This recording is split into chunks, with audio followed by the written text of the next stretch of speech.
Hi everybody, we were discussing about the financial objectives, that is especially the profit maximization objective of financial management.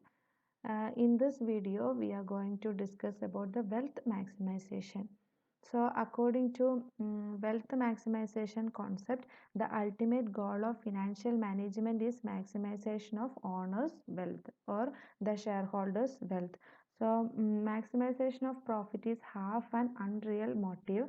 Yeah, so the proper goal of financial management is maximization of wealth of equity of shareholders. So the concept of shareholders wealth maximization, this concept was introduced by David Durant and Lutz in 1952.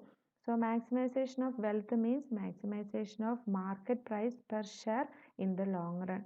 Every financial decision are based on the cost benefit analysis.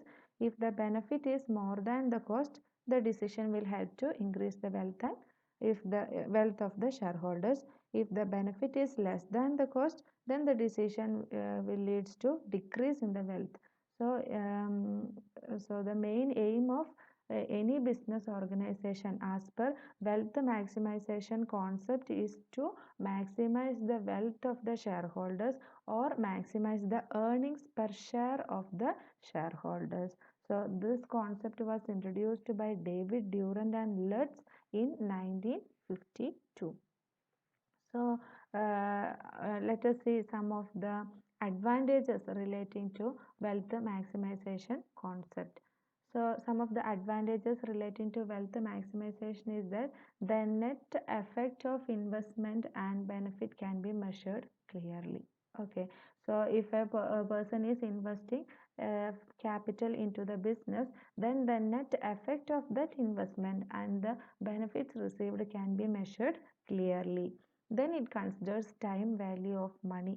So we know that the money in hand at the present time is more valuable than money in hands in the future period. So this wealth maximization concept take into consider the time value of money. Then it is a universally accepted one because it takes care of interest of financial institutions, owners, employees and publics at a large. So it is a universally accepted one because it takes care about the institution, owners, employees and public also.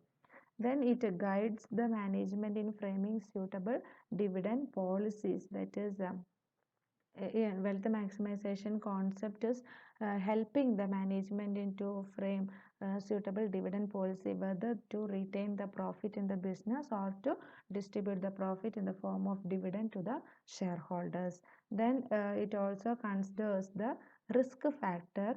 Then it also focuses on the long term growth and development of the organization, and also it ensures the resources of an organization that has been used effectively to accomplish the objectives of the organization. So these are some of the advantages of wealth maximization, that is its benefits can be clearly measured, it always considers the time value of money, it is a universally accepted one because it takes care of the interest of financial institutions, owners, employees and also the public. Then it always considers the risk factor and also focus on the long term growth and development of the organization.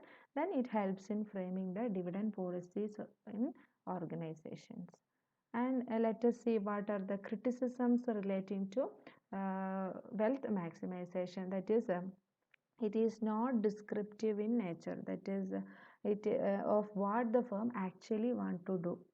So it is giving a concept relating to wealth, but it is not describing what the firms want to do in order to maximize the wealth of the organization.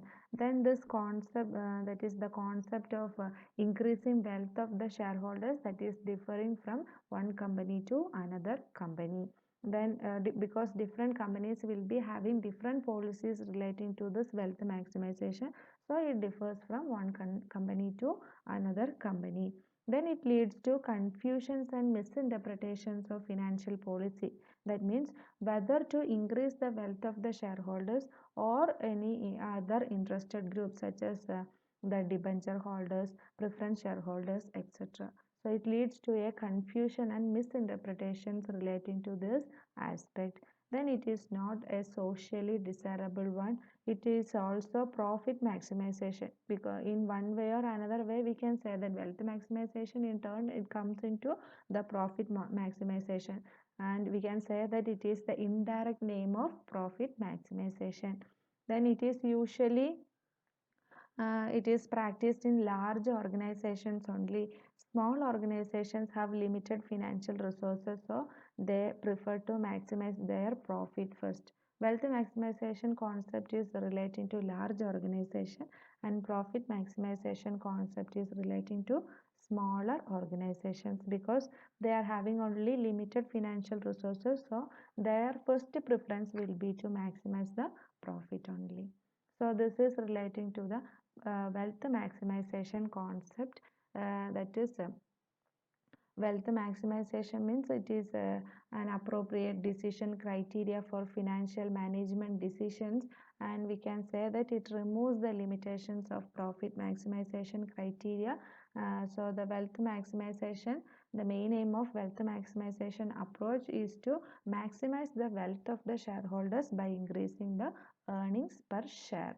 Okay, then some of the advantages, that is it benefits the investment, and the benefits received from that can be clearly measured. Then time value of money is taken into consideration. Then it is an universally accepted one, because it take care of the interest of the financial institutions, owners, employees, and the public. Then risk factors are considered, and so on. Then criticism relating to profit maximization, that is it is not descriptive in nature. The concept of wealth maximization differs from one company to another company. It confuses the financial policy, that is whether to increase the wealth of the shareholders or to increase the wealth of the debenture holders, preference shareholders, etc. Then it is somewhat related to the profit management concept or profit maximization concept, and it is usually practiced in large organizations. The next one is value maximization. So value maximization is another financial management to increase the value of the organization. So the main objective of maximizing the long-term market value of the organization. The main aim of value maximization is to maximize the long-term market value of the organization. The total value of an organization comprises of all the financial assets. That is, financial assets means it includes the equity, debt, preference shares, and also some other warrants and something like that. Then when the value of the share of an organization increases in the market, the total value will increase. That is how value maximization is happening. If the value of share of an organization increases in the market, then the total value will increase. So the primary goal of an organization is to maximize the market value or the equity shares of the company. The value of equity shares acts as the benchmark to measure the performance of the organization. Value maximization is also similar to wealth maximization. Wealth maximization focuses on increasing the value of shares. This in turn increases the wealth of the shareholders. So value maximization is a broader concept than wealth maximization. Wealth maximization focus on increasing the value of equity shares, but value maximization seeks to maximize not only the value of equity shares but also the value of all financial assets of the company. So if an organization is able to maximize its value, then it can generate sufficient profit to pay dividend to the shareholders and finance all its activities, operations, and projects. So value maximization is somehow related to wealth maximization. So value maximization it is leading to increase in all financial assets of increase in the value of all financial assets of the company. That's all about the financial objectives of a business financial management. that is profit maximization